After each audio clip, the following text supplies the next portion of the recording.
Welcome home to USA Global TV and Radio, a place where dreams take flight, with authentic storytelling, diverse perspectives and meaningful conversations, where global stories unite and bridges are built beyond all borders. Discover world-class education, entertainment, hope and inspiration. Together, we're building bridges worldwide. Subscribe to our channel, USA Global TV. Download our app, USA Global TV. Be our guest or join our team. Visit usaglobaltv.com. Thanks to our founder and executive producer, Dr. Jacalyn Kerbeck. Music score by Yeffy Tang from Cloud Road Music. Voiceover artist Mike Porter. Creative direction by Paul Garcia. USA Global TV and Radio. Your home for global connection. All rights reserved. This video and its contents are the exclusive property of USA Global TV and Radio. Unauthorized use, duplication or redistribution in any form is strictly prohibited. Hello and welcome to USA Global TV and Radio. This is It's Your Healthy Lifestyle show, hosted by the founder of this platform, Dr. Jacalyn Kerbeck, and myself, Roland FRIEDL. How important is your health and fitness to you? We show you how you can easily eat healthier every day, how you can improve your fitness and recover much quicker after your exercises and workouts. Families will learn how to optimize their children's health and nutrition. And finally, you will also hear how you live a long, healthy and fit life into your old age. Join us here on It's Your Healthy Lifestyle.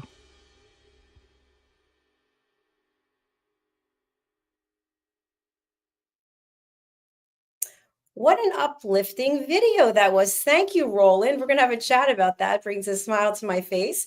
Good morning, good afternoon, good evening, wherever you are in the world. Welcome to USA Global TV and Radio, where we are the proud earner of the Silver Creator Award from YouTube, which means we have over 100,000 subscribers on our one channel, and we're headed that way on our second channel. Our show today is It's Your Healthy Lifestyle, and we're going to be talking all about blood sugar, the ups, the downs, the highs, the lows. How can we learn to monitor our blood sugar and how it affects our behavior? Joining me is the star of our show, Mr. Roland FRIEDL, a dear friend. We've been working together now, I think, 4 years, as he continues to drive his beautiful motorhome through Europe and find places to broadcast. He is a Mantrepreneur, an entrepreneur, an advocate for men. He's an author. He's owned many different businesses in his life. In fact, I think he has 8 websites that all go into one. And he really promotes his wireless lifestyle. Wireless lifestyle rocks. So let's welcome Mr. Roland FRIEDL to the program. Hello. Hello to the Jacalyn, hello to the audience, and happy Easter to everyone. Yes, happy Easter. It's actually a holiday in many places around the world. Yeah, it's a bank holiday. Yeah, for sure. So where in the world are you today? I am in Belgium, a country that was, to be honest, never on my bucket list. And it won't be in the future. No, okay. People are lovely here, really. The landscape is nice here. I'm standing here in a kind of national park, so on a parking spot lot, and it's pretty cool here. And people are very friendly, so everybody's greeting when you walk in the dog or something like that, because I don't know anyone here, so except a few people. So I'm in Belgium. Yeah, it's okay. It's yeah, but it was never on my bucket list. So Belgium, it's part of the Benelux, so it's west of Germany, a little north of France and south of Netherlands, so in Europe. Interesting. Yeah, okay. Thank you for sharing that geography. Are you still traveling with your dog and cat? I'm still traveling with my dog, with Aloha, yes, but not with my cat. No. The cat Phoenix isn't with me since 1.5 years. So I gave it back to my ex-girlfriend at the time. Actually, when I moved the first time for winter to Sicily, I gave it back. So Felix is not with me anymore. Unfortunately, I missed the cat. I missed this boy. He's a crazy one. But to be honest, he damaged too much stuff in my motorhome. So I gave him back, and he's back with my ex-girlfriend, but because she's the owner, so she's back. So I'm with my dog, and to be honest, it's still okay with the dog, and it's a little bit less work because as much as I love this cat, it's a very special one. You know, he was always a stromer, always outside in the night, and sometimes I was a little bit scared he's not coming back. You know, especially when you stay in the wild, not on a camping site, and then. Actually, it happened once that the police knocked at midnight and said, sorry, you have to leave. And I gotta say, sorry, officer, I have to wait for my cat to come back. I guess it wouldn't work. So, yeah, no, the cat is not with me anymore, but I'm traveling with my dog, yeah, and I'm fine now. You know, I remember now when you said you gave the cat back. Sorry about that, because I was thinking I haven't seen the cat in the pictures, but now I remember you told me. So yeah, it's interesting. You know, before we get into blood sugar, I just want to comment because you are traveling alone. I mean, aside from your dog, but you are alone, and you are going to different places, different countries alone, which takes a lot of courage if you think about it, because I know people who are still in the same town and haven't left the town most of their life. They're afraid to go and travel. People are afraid to travel by themselves. What is it about traveling alone that you love that's really a positive for you? Well, first of all, like Jacalyn and the audience, I love, to be honest, not every day, but most of the days, I love to expand my so-called comfort zone. I love it, to go out of my comfort zone, and like it did, you know, when I facilitate trainings, a new customer, new people, new content. I have no idea where to go. I love this, and the same is with traveling. I love to go out of my comfort zone, find new places, meet incredible, interesting people. But actually, at the end, it's more about a journey to myself, to get to know myself better. And in the beginning, I was traveling with my girlfriend. We're not together since 3 years. And since 3 years, I'm traveling alone. And the difference is, it was a bit honest. It was a little bit scary in the beginning, to be honest, because I was always in a long-term relationship, always since I'm 15 years old. Can you imagine? So I was always in long-term relationships, and then 3 years ago, bang up and singles at the time, and it was a little bit scary in the beginning, to be honest. But I found out it has many advantages to travel by yourself. First of all, you really get to know yourself much better. That's one thing I mentioned. Secondly, is I found out that I really was a Mr. Nice Guy. I always did what my girlfriend or my wife wanted. You know, she wants to go there, she wants to do this, she wants to do this, she wants to do this. And I always did. There was always serving and supportive. Now it was really for the last 3 years, I can do what I want. I go where I want. I stay as long as I want. I eat what I want, and so on. So it's more about me. Was a little bit challenged in the beginning. I give you some examples. I see a nice restaurant and I say, let's go in. And I said, it's not about that I don't like to lunch or dine by myself. That's not the issue, because I dine alone also in my motorhome. It's more about, should I really do it or not? It's just me, you know, like I'm worth enough to go out for myself and stuff like that. To me, it has many advantages. The other thing is what I found out: when you travel alone, you're not together with a person you love. So meaning you're not sticking together with someone. You're much more open to meet other people. So I meet much more other people, and other people have less fear or whatever to get in touch with you, because you're alone, and they know they're disturbing. So you meet a lot of interesting people. There are sometimes, you know, when you see a marvelous sunset or an incredible landscape or whatever, so you want to share something beautiful with someone. That's what I miss sometimes. And also, you know, most of my days are brilliant. Some days are really good, and a few days are really shit, to be honest. And on the shit days, you know, when you don't feel good, it would be cool that someone is here and to support you. But at the end, it's an incredible journey. It doesn't mean that I'm not open to settle down or go in a relationship, but not for every price, to be honest. So for me, it's much more important to be happy than sticking into a relationship where I'm not happy. And I'm traveling alone, that's true, but most of the time I don't feel lonesome, but I felt many times lonesome in a relationship, and I guess that's worse. Yeah, very well said. I love how you pulled that all together. To me, I think it's better to be alone than be in a relationship that's not working, that you just decide to stay in it because you don't want to be alone. And being alone is an art form, I think. I think it's amazing. I just spent the holiday by myself, and here I am. I'm still here. I'm still smiling. So there's a lot to be said about learning to be in your own skin and just being comfortable with who you are. So we're going to go into the topic now about balancing blood sugar naturally. You and I were having a conversation backstage. I thought was very interesting about pharmaceuticals. And, pharmaceuticals can affect your blood sugar, I would think, depending if you take it on an empty stomach or when you're taking it. It's also interesting when you have a chronic illness, you may want to go off of medication, but it's that fear of being sick again and going back into what you originally had as a problem that was at least being remediated or into remission by the medication. What are your thoughts? Well, I guess my answer is maybe not what you're expecting or audience expecting, but I'm 60 now, and I have a lot of life experience, and I started in the health industry. I started working with supplements, with many doctors and health takers in 1994, so over 30 years ago. I strongly believe you have what you believe that you have.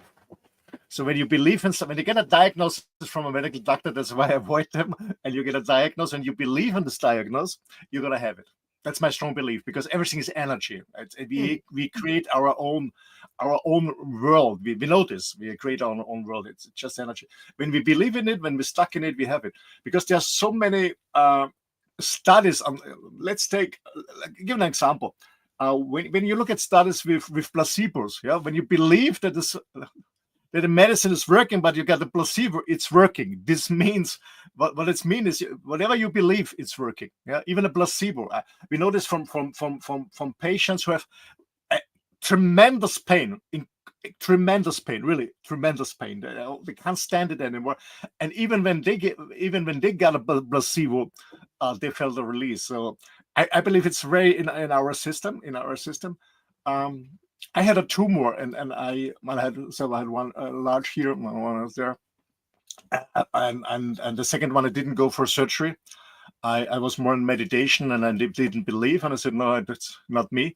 I got rid of it. So I know it's more about what you believe. It's one thing. Sounds a little bit spooky, but it's all about energy. But nevertheless, there are people who are sick outside. They depend on surgery, and it's good that we have medicine, of course, no doubt. It's good that we have pharmaceuticals. I strongly believe that most people are too fast in taking in pharmaceuticals, and too much. That's what I believe. I guess they're absolutely, they have their place in our world. They're necessary. No way, but I think we take them too fast and too much. That's what I believe. All right, so you really have control somewhat about your destiny and for your health journey, and having positive energy and positive thoughts about what's going on. Well, I remember when I was a kid, I was always a little bit strange, to be honest. When I was a kid, when I felt sick, I went straight to bed. I went to sleep, and I refused to eat. People will call it fasting. I had no idea about fasting when I was a kid. I refused to eat. Take medicine. I refused to eat, to take hot tea. I only wanted cold water, just water. And then I was eating some fruits.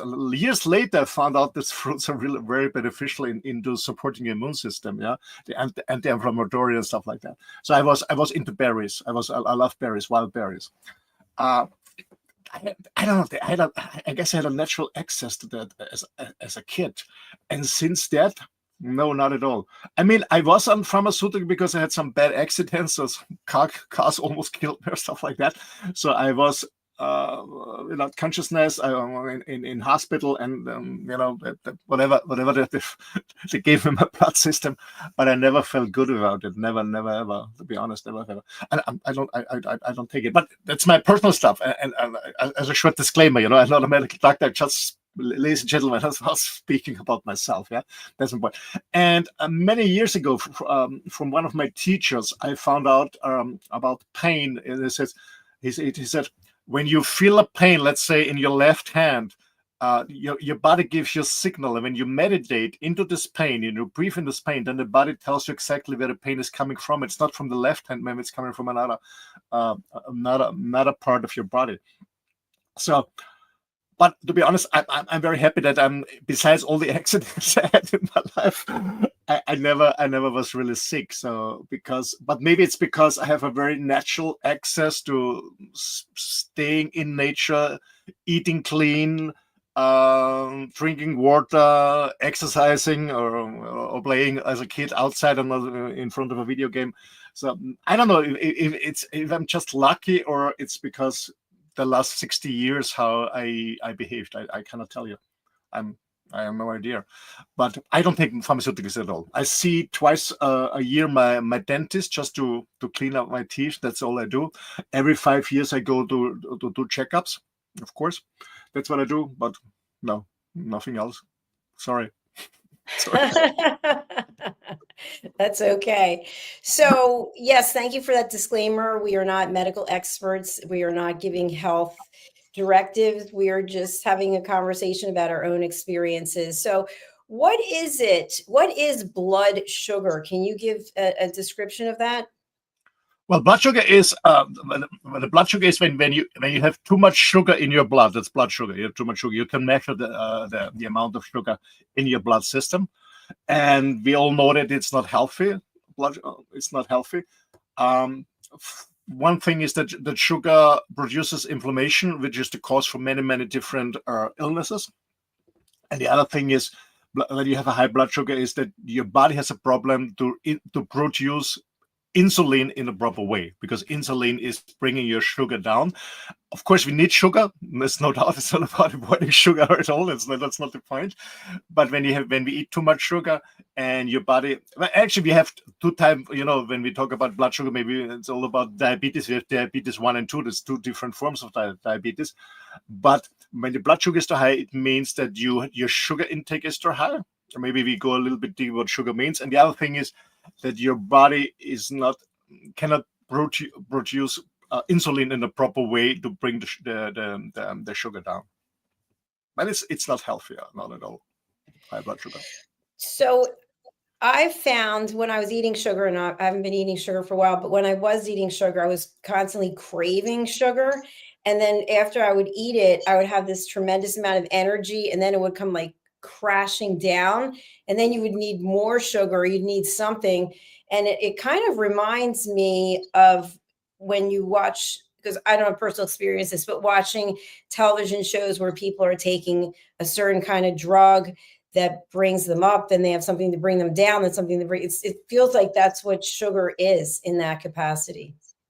Sugar is a drug, and some people say it's worse than cocaine because you have easy access everywhere and it's legal, So most people have a sugar addiction. And what you described, Dr. Jacalyn, it happened to everyone, is when you have a high sugar intake. I give an example. Kids in the morning, when they eat cereals, they're full of sugar, chocolate or honey or whatever. So they have a high sugar intake in the morning. But what goes up is the sugar goes up, bang, like this. So they're full of energy, they're hyper nervous, and but afterwards, because they're still young, their insulin production is working when they're not on diabetes 1. So the insulin brings the sugar down immediately, boom. So you have a peak, and then it goes down, boom. And these kids fall in a hole. They cannot focus in school. They're not concentrated. They're tired. So what they need is another sugar intake. That's going up and down the whole day. That's what happened. And to adults too. Of course, when you eat too much sugar, and what you say, I don't say it in English, low chain sugar, meaning pure sugar in sweets, or we don't talk about sugar from fruits. We don't talk about sugar from from natural sources, but we have sugar in all the sweets and cereals, in all this industrial food. There's a hell of sugar inside, and this sugar produces very high peaks, and then the insulin goes down, brings the sugar down, and boom, and you really fall in a hole, in an energy hole. That's what happens, and that's why people, they get another sugar intake, they take coffee and I don't know, a donut or a snack or whatever, and it goes up and down, up and down. That's what's happening the whole day, and after a while, your system is collapsing, and the insulin the hormones and the insulin go crazy, and that's what's happening. Yeah, absolutely. So in order to find a way to monitor your blood sugar, I think that for people who have diabetes, I know they can test their blood sugar. Is this something that all of us can do on a regular basis? Maybe there's a smartwatch or there's something that we can do to find out our blood sugar levels? Yeah, you can do this, but I said at the beginning, when you focus on the things, it also gets dangerous. When you're worried the whole day, and it's the same like this calorie counting. It's not about calorie counting or sugar measure. It's about living a healthy lifestyle, and understanding what effects it has on your body and also on your emotions and on your spirit, on your mind when you eat this or that or drink this or that. We have to understand this, I guess, and it's more about having a healthy lifestyle. And again, for me, a healthy lifestyle doesn't mean an ascetic lifestyle. Absolutely not. I love an ice cream. To be honest, I was in Italy last winter, and for months, and I had an ice cream every 2 weeks or every 3 weeks, one ice cream. I really enjoyed it. So I didn't have it on a daily basis. Or I have I'm Belgium here. Belgium is famous for chocolate.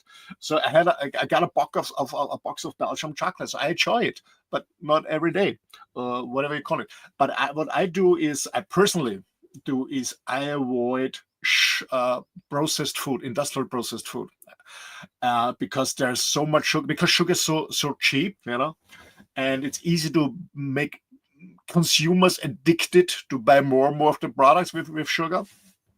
So I avoid industrial. So I eat sugar, of course, because as I said, I love chocolate. I love an ice cream, a good one, but not on a daily basis, one thing.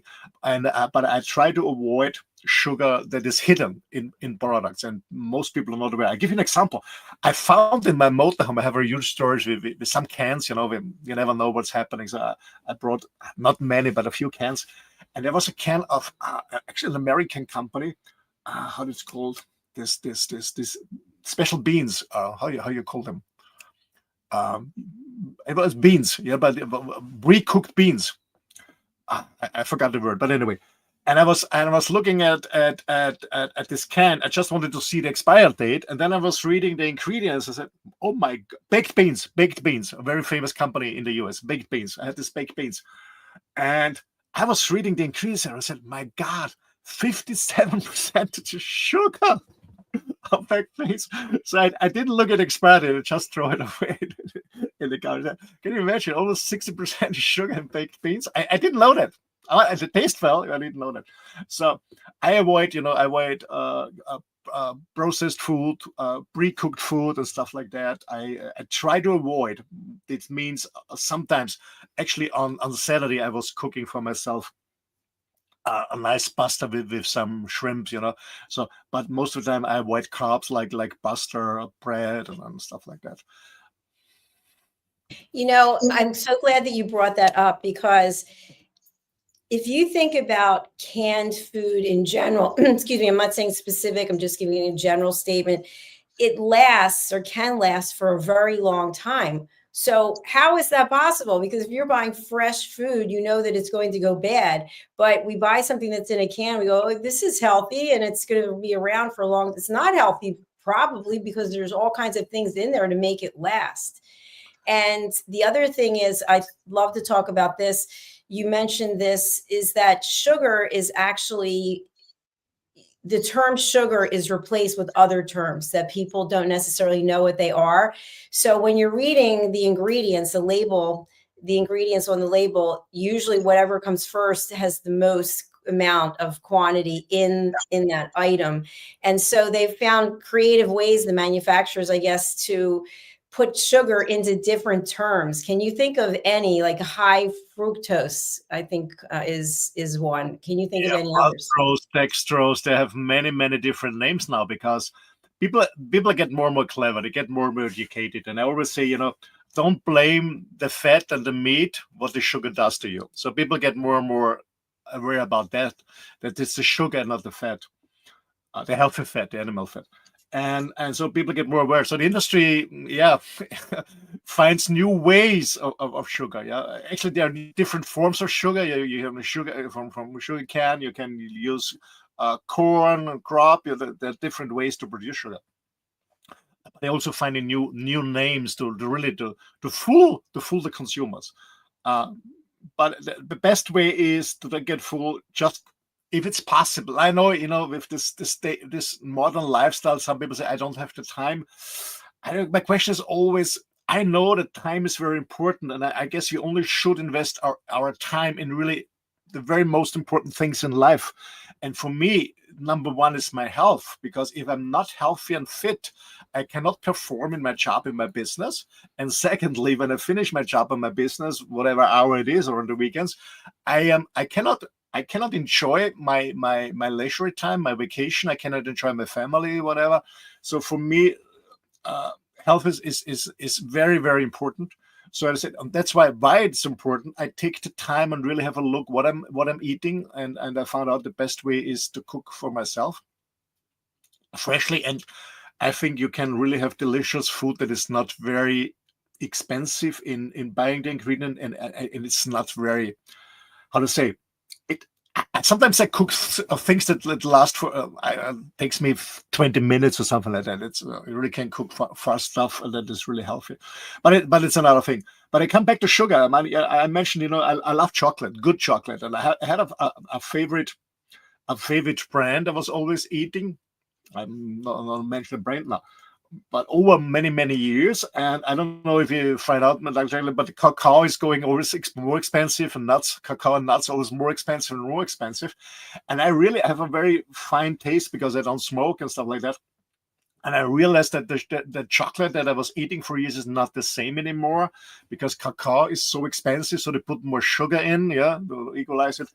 And that's what's happening in many products. It's more and more sugar, more and more hidden sugar. And it's really dangerous because most people are not aware of it. And secondly, even for me, I use glasses just for reading, but sometimes, the ingredients are written so small.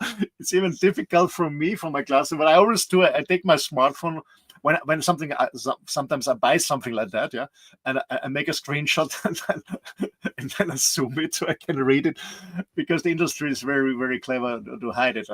But it's really ticker. And to be honest, most people believe in commercials, and they believe that it's healthy. And when I talk to moms, I said, why are you buying your kids cereals or whatever it is? I said, because in the commercial said a doctor made an announcement, or a nutritionist, scientist, or whatever, which is a paid actor, by the way, makes a commercial, and people believe in what's going on TV, and that's why they buy the things to their kids. But it's not good. So we really have to be aware what we buy. Absolutely. Definitely.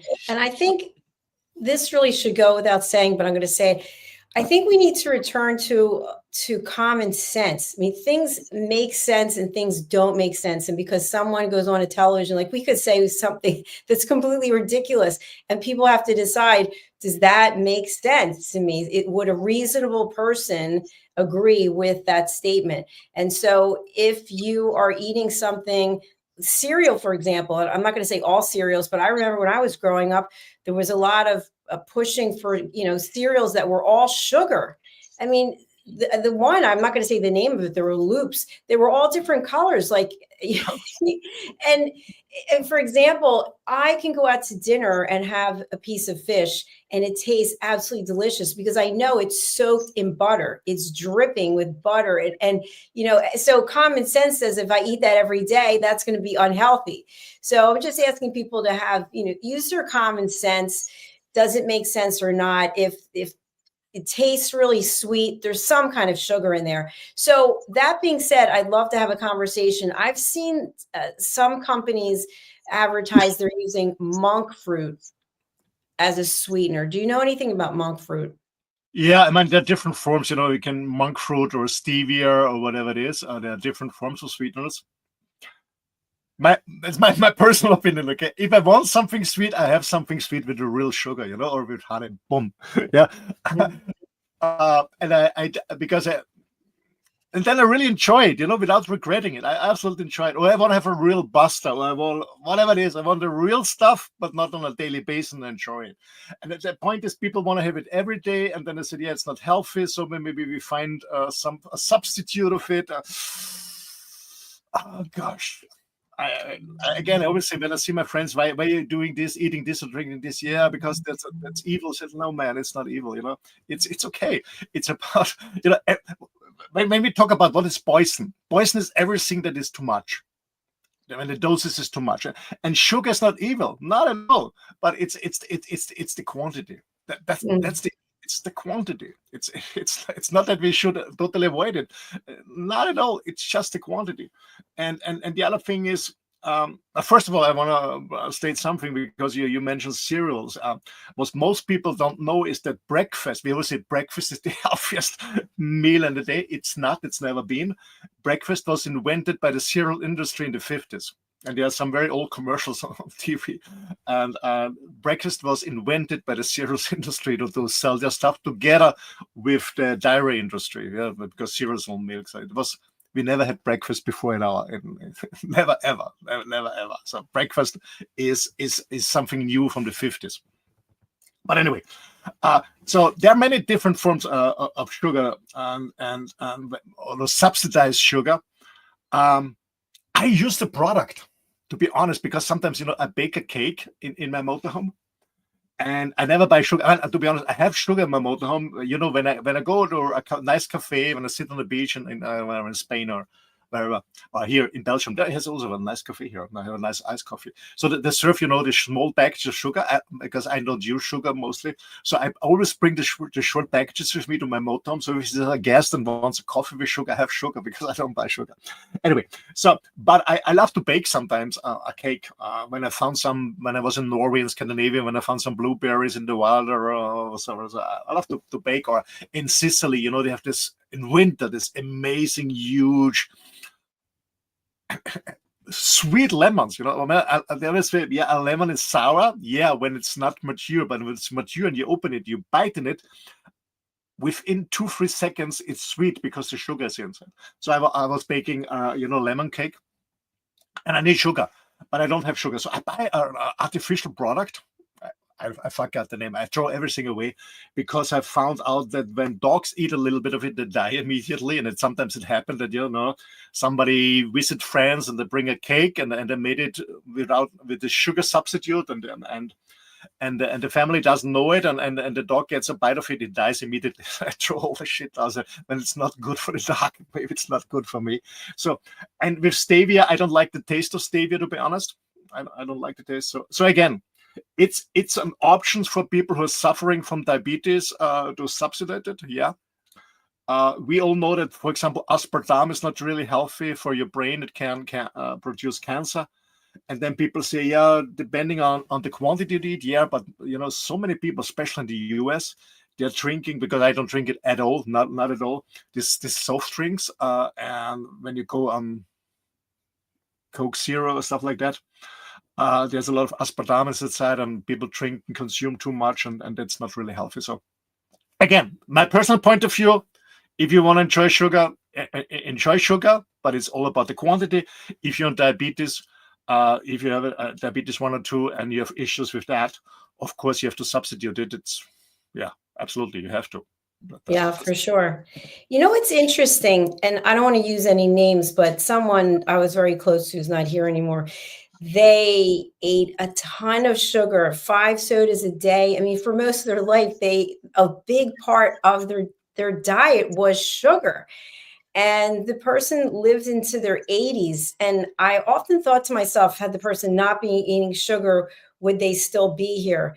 And who knows, right? Who knows what the answer is? So it is kind of interesting, because I know someone else who I was close to, who lived into their 90s and was like a chain smoker. Like, there's really no rhyme or reason for these things. But I'd like to talk about in the last part of our show, how does stress influence or impact the choices that we make when it comes to our food? Yeah, good question. Because I experience it myself, you know, when my life gets stressful, especially emotional stress, when I have emotional stress, then I get lazy and I hang more around on my sofa here, meaning I do less exercise.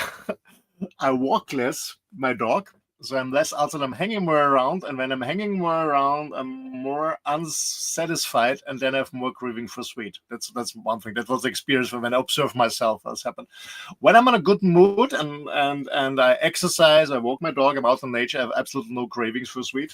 So yeah. So it has an impact. When we are not in a good mood, we tend to satisfy ourselves or to give us the love or the warmth or whatever by food, by a warm buster, or by, I don't know, a nice milkshake or whatever it is, a supersized milkshake or some candies or whatever. I experience this too once in a while. Yes, it happens to me too, to be honest. But I realized it very fast and I said, okay, this day was a cheat day, was okay, let's go back on track. And it's okay, it happens. Yeah, absolutely. And this is what happened to most people, that they don't really exercise. You know, they're mostly sitting in the offices. They're getting out of the bed and have some sugar coffee in the morning. They drive the cars to the office. They're sitting in the office. They're driving the car back. Then they're sitting in front of a TV set or whatever. And so when you don't exercise a lot, and then there's more craving for bad stuff. Absolutely. There's really a connection between this. And maybe you experience it when you really work out in a gym or you play tennis, really, and you really sweat. For me, working out means sweating, you know, really sweating. So when you really sweat, I don't know, Dr. Jacalyn, what's your experience? But when I work out, I have no cravings for sweet stuff or fast food or something. I want also something that is really full of nutrients for my body to give my body the energy back. That's my experience. But as I said, as I hang around and have a bad day, you know, emotionally I'm in a bad mood, then I have more cravings for stuff like that. For me, it's easy because I don't buy the stuff, so I don't have it. But I have the craving. To be honest, I have the craving, and you know, sometimes I have a large motorhome with many different storage. And look, is there something I forgot? Maybe there's something. I always look around, you know, like a tiger in the cage, and luckily I don't have it most of the time. And luckily I stay in the wild. There's no shop or something close, so after a while it goes away.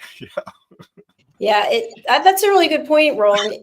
The cravings do go away. I don't know if it's 21 days or whatever it is, but you have to break that pattern. And I always say that a good way to do that is your why. What is your why? And what will you feel like and what will your life look like on the other side of giving it up?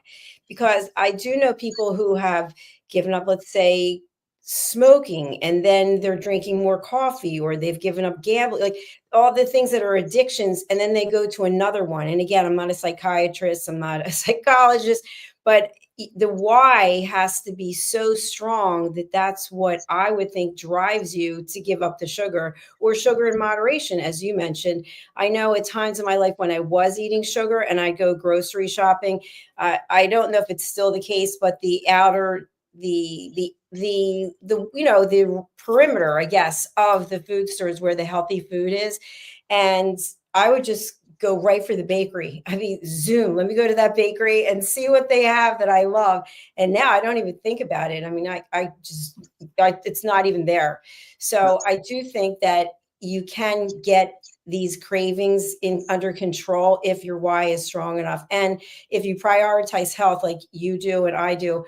I was just interviewed recently and someone said, you know, I see you're working out all the time and you did 1,000 classes and this and that. How do you find time to fit it in with everything? And I said, I don't fit it in. It's a priority. It comes first. My health comes first. Absolutely. Yeah, I mean, it's the same with the craving. As I said, it's your mindset, your why. And always the question is, do you really give up your discipline and your goals just for a short satisfaction? Whatever it is, whatever it is, alcohol, cigarette, or sugar, And for me, sugar is the worst drug because it's free, it's everywhere. Yeah, I mean, even at the gas station, when I'm buying gas, when I fill my motorhome. How many men also buying sweets and stuff at the gas station? It's incredible. Yeah, it's incredible. It's, and this is in our society. Everything is available. I remember when I was a kid. Let's go 50 years back. And there was no supermarket. There were small stores, grocery stores. We know the owners. And they had some sweets, some candies. So they have it in a glass, not in a plastic pack, in a glass. And you ask for a candy or whatever it was. And he took a kind of, I don't know what to call it. And he gave you one. And you paid for it, I don't know, 5 pence or something. Yeah, or maybe you afford 2, something like that. So I had candies in my childhood, but in a very rare moment and in a very small quantity. You didn't buy it in bag like this. It was, I remember this, and it was something special to have a candy. It was not available every day. It was something special, like on Christmas or on your birthday, you get a birthday cake, or on Easter, we had this chocolate bunnies or stuff like that. It was something special, and it was not available every day. And I guess, and again, for me, chocolate, all the stuff, it's not evil. It's about the quantity, and that makes the poison out of it.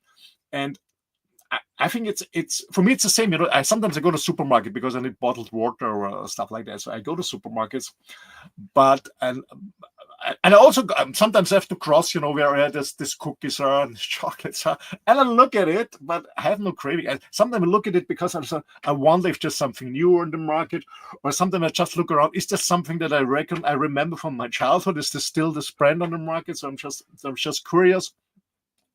And then I wonder how expensive. I don't know how it's in the US, but here a small chocolate is $4. It's very expensive at the moment, chocolate, because maybe it's the cacao is expensive.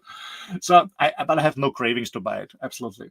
So when I want something sweet, when I'm in Italy, as I said, I go for an amazing Italian ice cream, not a supermarket, this industrial ice cream. I don't like the shit, but a good ice cream. Or when I know something like here in Belgium, getting a small box of this special Belgian chocolate, I really enjoy it.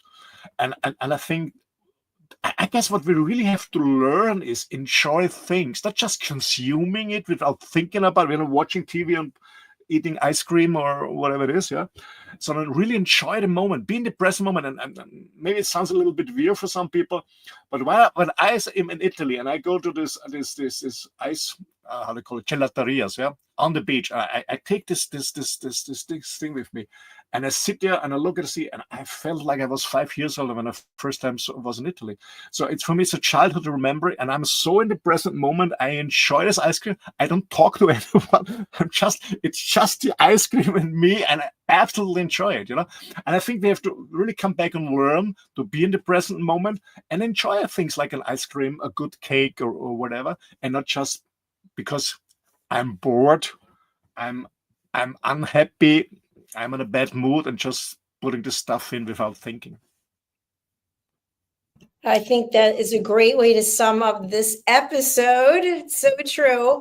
I think it's being present, keeping your head where your feet are. If you're going to enjoy some chocolate, then really enjoy it. And I've seen people who are eating something, like, let's say they're having a dessert, and the whole time, why am I eating this? I hate myself for eating. Then don't eat it. Either enjoy it or just step away and say, not today. So, Roland, we've got another show coming up right after this. Who is a good client for you? Are you taking on clients? Are you looking for men for your men's work? What would you like to share with people out there? Who is a good client? Good question. Somebody who wants to live an independent, free life, meaning, not being manipulated, getting out of the treadmill and live life and enjoy life to the fullest. That's a client for me. So because that's what I do since I'm a teenager. I live the life I want to live, and not my parents tell me or society tells me.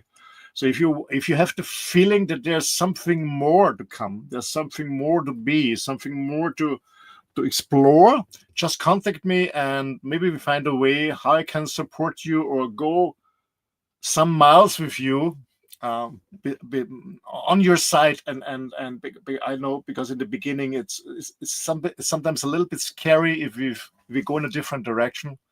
So if you want to learn more about your business, maybe do your business differently, maybe you want to look for a better relationship or live a different lifestyle, you're more than happy to contact me. The best way is send me an email. My email address is office@rolandfriedl.com. That's the easiest way to contact me. And then let's take it from there. I'm always curious to meet people and interact with people, and it's all about caring, sharing, and networking. Thanks. Thank you, Roland. And as we close out, let's talk about how you look pretty much the same as the picture here. How old is this picture? This picture was made when I was still living in Mallorca, so it must be 5 years ago.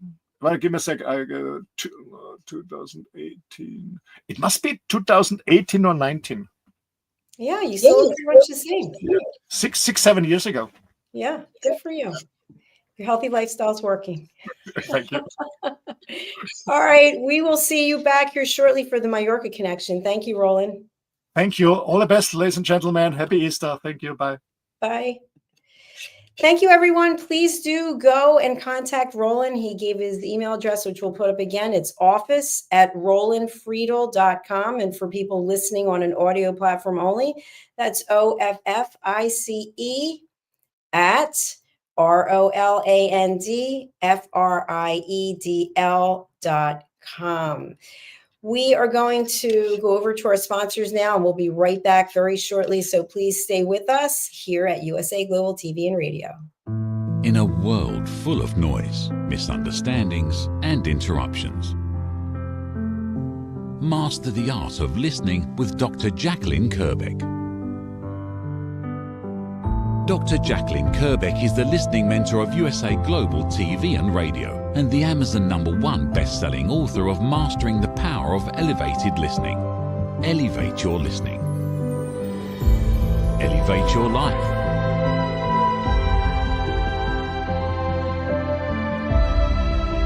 Join a global learning experience in person or via Zoom. Reserve your spot today. usaglobaltv.com/book-your-session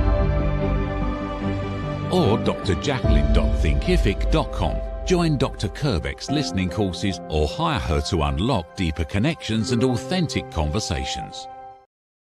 Thank you, viewers and listeners of USA Global TV and Radio, for joining us today. We're honored to have your time and attention as part of our global community. At USA Global TV and Radio, we believe in the power of authentic conversations, meaningful connections, and creating a world of possibilities together. Want to be part of something bigger? Join our team of elevated listeners at usaglobaltv.com, a space where your voice matters and your ability to listen transforms relationships. Stay connected with us across all our platforms for thought-provoking discussions, expert insights, and empowering stories. Subscribe to our channels at youtube.com/c/USA-Global-TV. Follow us on social media and explore the endless opportunities we're creating for growth, learning, and inspiration. Together, we're not just broadcasting. We're building bridges and changing lives, one conversation at a time. For inquiries, contact us at info@usaglobaltv.com. Music by Johnny Dies. Produced by Executive Producer and Director Dr. Jacalyn Kerbeck. Voiceover by Mike Porter. Creative Direction by Paul Garcia. All rights reserved. Copyright 2025. Visit usaglobaltv.com to view our full terms and conditions.